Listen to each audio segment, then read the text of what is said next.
સમાચારો સાથે હું છું વિધિ। રાજકોટથી અગત્યના સમાચાર મળી રહ્યા છે। આરએમસીના આવાસ કૌભાંડના મુદ્દે આ સમાચાર। આજે બંને કોર્પોરેટર સામે પગલાં લેવાય તેવી સંભાવના છે। આપણે કહી દઈએ કે વોર્ડ નંબર 5 અને વોર્ડ નંબર 6 ના મહિલા કોર્પોરેટર સામે પગલાં લેવાઈ શકે છે। બંને કોર્પોરેટરે નોટિસનો ખુલાસો શહેર પ્રમુખને સોંપી દીધો છે। કોર્પોરેટર્સના ખુલાસા અંગે ભાજપ પ્રદેશ અધ્યક્ષને પણ જાણ કરાઈ છે। આજે બપોર સુધીમાં બંને કોર્પોરેટર્સ સામે પગલાં લેવાઈ શકે છે। વેજી કોલથર અને દેવુ જાધવ સામે આવાસમાં ગેરરીતિનો છે આક્ષેપ।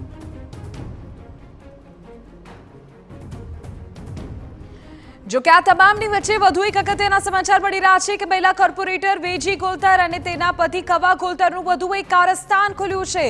પ્રદ્યુમન પાર્ક નજીક સરકારી જમીન પર ગેરકાયદેસર બાંધકામ કર્યું હોવાના સમાચાર। લગભગ 350 જેટલી ઓરડીઓ અને એક હોલ ઊભો કરવામાં આવ્યો છે। કેટલીક ઓરડીઓ તો વેચી પણ નાખી છે અને કેટલીક ઓરડીઓને ભાડે આપવામાં આવી છે। વર્ષોથી આ વિસ્તારમાં ગેરકાયદેસર કબજો કર્યાનો આરોપ અત્યારે લાગ્યો છે। આરએમસીના અધિકારીઓ પદાધિકારીઓ જાણે આંખ આડા કાન કર્યા। સામાન્ય માણસના બાંધકામ પર કડક વલણ અપનાવતું તંત્ર ભાજપના નેતા સામે શું વામણું સાબિત થવું તે આ ઘટના પરથી સવાલ સર્જે છે। રાજકોટના આ બંને મહિલા કોર્પોરેટરની સામે હવે શું પગલાં લેવાય છે તે જોવું। એક તરફ સરકારી આવાસનો મુદ્દો તો બીજી તરફ એક મહિલા કોર્પોરેટર અને તેના પતિ દ્વારા સરકારી જમીન પર ગેરકાયદેસર દબાણનો મુદ્દો પણ સામે આવ્યો છે। ત્યારે જોવાનું એ રહ્યું કે આ બંને મુદ્દાઓ પર આખરે શું વલણ અપનાવવામાં આવે છે અને એટલું જ ને ભાજપ આખરે શું પગલાં લે છે।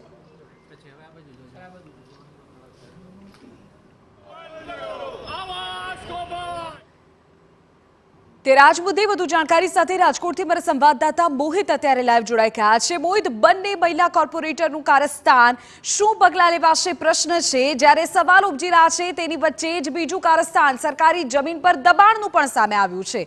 અત્યારે શું સ્થાનિક સ્તરે રાજકીય ચર્ચાઓ ચાલી રહી છે?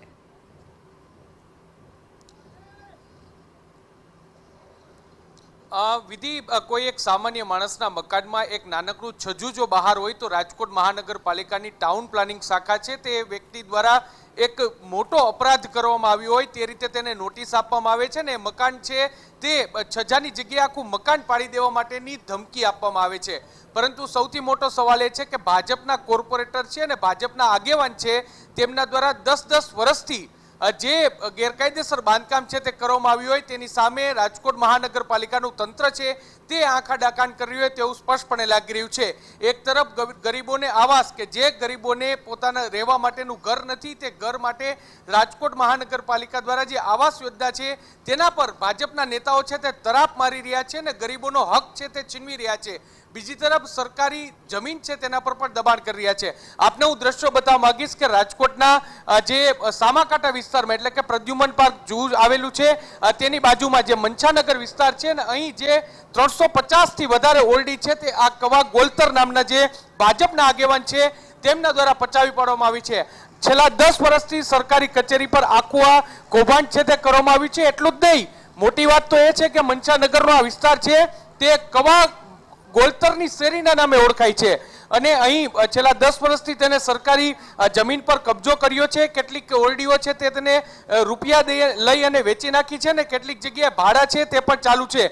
350 થી વધારે આ જે ઓરડીઓ છે તેના દ્વારા તૈયાર કરવામાં આવી છે ને રાજકોટ મહાનગરપાલિકાના તંત્રનું પેટનું પાણી પણ હલતું નથી। આ પહેલા જે આવાસનો કે 25 જેટલા આવાસ છે તે પોતાના નામે કરી લીધા। જે ગરીબોને જેને રહેવા માટે ઘર નથી તેને આ આવાસ આપવામાં આવવાનું હતું, પરંતુ તેના બદલે આ કોર્પોરેટર છે તેને આવાસ લઈ લીધા। હવે આ બીજું કૌભાંડ છે તે સામે આવ્યું છે જેમાં એક આખી સોસાયટી છે તેને ઊભી કરી દીધી છે, સરકારી જમીન પર ઊભી કરી દીધી છે અને જરૂરથી એક પ્રકારનું કૌભાંડ છે તે આચર્યું છે। કેટલાક લોકો છે આપણે તેની સાથે વાત કરીશું।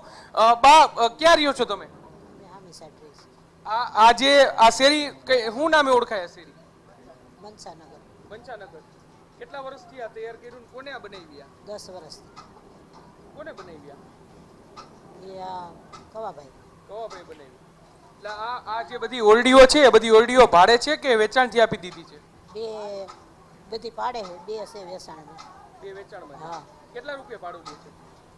ભાડાની નથી ખબર પહેલા, ભાડાની મને નથી ખબર પહેલા, એની સામી સાઈડમાં રહી। બેન, તમારે આ ઘરની છે તમારી?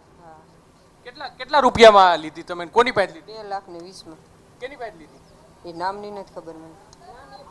પહેલા ભાઈનું હોય કે ભાઈ ઓલું ફોન ઓલું જડે તો આપણે એનું નામ દે. કવાભાઈ વેચીએ? ના ના, અમે બીજા વ્યક્તિ પાસે લીધી. તમે બેન તમે ક્યાં અહીં રહ્યો છો?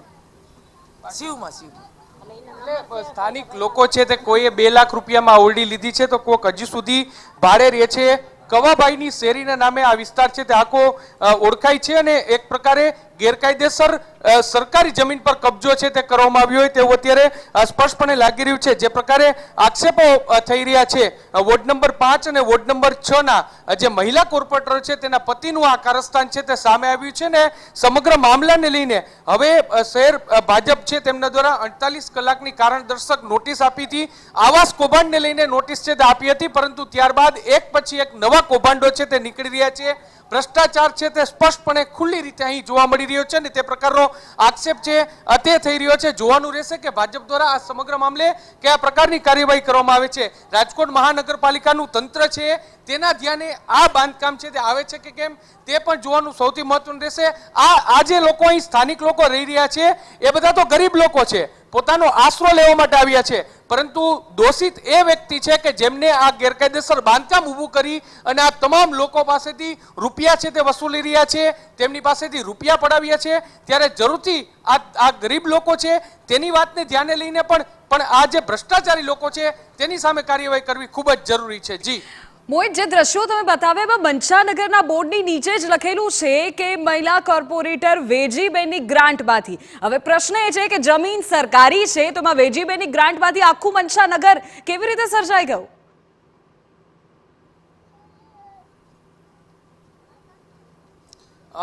વિધિ, હજી તો આપને હું દ્રશ્યો અહીં તમે કોઈ વ્યક્તિને પૂછો, અત્યારે આ તમામ લોકો મીડિયાના કેમેરા જોઈને થોડા ગભરાઈ ગયા છે, પરંતુ પહેલા જો તમે સામાન્ય આવી અને પૂછો તમે કોઈને તો એમ જ કે આ કવાભાઈની શેરી છે, એટલે કે આ કોઈ સરકારી જગ્યા નથી પરંતુ કવાભાઈની માલિકીની જગ્યા હોય તે રીતે તેઓ અહીં દાદાગીરી કરી રહ્યા છે અને લોકો પાસેથી રૂપિયા છે તે વસૂલ રહ્યા છે. આ તમામ આ રાજકોટનો સ્લમ વિસ્તાર છે ને તમામ ગરીબ લોકો છે જે રોજનું કમાય અને રોજનું ખાઈ રહ્યા છે અને એટલા માટે તેને એક છત એક આશરો છે તે જોતો હોય છે ને આવા કવા ગોળતર જેવા લોકો છે તે આ પ્રકારનો આશરો છે તે આપી અને તેની પાસેથી રૂપિયા પડાવવાનું કામ છે તે કરી રહ્યા છે. સરકારી જમીન પર આ પ્રકારની ઝૂંપડપટ્ટીઓ છે તે ઊભી કરી છે અને જ્યારે હું આપને જણાવી દઉં કે જે આવાસ કૌભાંડ વિધિ સામે આવ્યું છે તેમાં કવાભાઈ અને જે અન્ય બીજા વોર્ડ નંબર 6 ના કોર્પોરેટર છે તેમના દ્વારા એવો દાવો કરવામાં આવ્યો કે અમારી માલિકીની આ જગ્યા છે જે સ્લમ વિસ્તાર ફાળવવામાં આવ્યો હતો ત્યાં અમારા ક્વાર્ટર હતા ને એટલા માટે જ અમને સરકારી આવાસ મળ્યા છે. એટલે સવાલ એ વાતનો થઈ રહ્યો છે કે જ્યારે આ સ્લમ વિસ્તાર ફાળવવામાં આવે ને અને સરકાર દ્વારા આ તમામ ગરીબ લોકોને આવાસ આપવામાં આવે ત્યારે તેઓ આવાસ છે તે અહીં પોતાની આ સ્લમ વિસ્તારમાં પોતાને પણ કેટલાક રહેણાંક છે તેવું પ્રસ્થાપિત કરી અને આવાસ છે તેના પર કબજો કરે ને પછી આ જ લોકોને તેઓ ભાડે આપે. એટલે પહેલા સ્લમ વિસ્તાર ઊભો કરે, પછી સ્લમ વિસ્તાર સરકાર જ્યારે પાડે અને આવાસ આપે ત્યારે આવાસમાં પણ પોતાનો હક કરે અને એ આવાસ છે તેને પછી ભાડે આપીને પાછો પોતાનો ધંધો છે તે ચાલુ કરી દેતા હોય છે. આ પ્રકારની ગેરરીતિ છે તે ખૂબ જ અયોગ્ય છે, એક પ્રકારનો ભ્રષ્ટાચાર છે અને તેને લઈને કાર્યવાહી કરવી ખૂબ જ જરૂરી છે. જી બિલકુલ મોહિતન, અત્યાર સુધી આ કેમ ચાલતું રહ્યું એ પણ પ્રશ્ન છે. જોવાનું એ રહેશે કે જ્યારે આજે આ બંને મહિલા કોર્પોરેટરની સામે પગલાં લેવા એવી સંભાવના વ્યક્ત થઈ રહી છે ત્યારે તેમની સામે શું એક્શન્સ લેવામાં આવે છે.